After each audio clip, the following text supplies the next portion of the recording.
Այդ նշանակում է, որ Հայաստանը ոչ թե հազարների կամ միլիոնների երկիր ալնելու, Հայաստանը լինելու է միլիարդների և տրիլիոնների երկիր, մենք այլևս են կուչեկած, մենք այլևս են կուչեկած, պլեջին կակա ասող պետությունը և ժողովուրդը չենք, մենք այսօր մի պետություն ենք, որը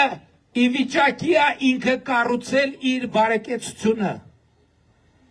մենք այսօր այն երկիրն ենք, որ ռազմարդյունաբերական համալիր ունենք և զարգացած երկրներին զենք ենք վաճառում, ոչ թե չզարգացած, այլ զարգացած երկրներին։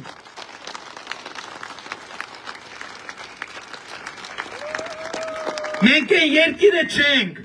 որ պարադ է անում, զորահանդես է անում, իրար կպցրած, նի կոնդիցիոն, նի կանսերվի կոկոշներով, վաղ եկեք Հանրապետության հրապարակ և տեսեք ինչ պետություն է Հայաստանի Հանրապետությունը։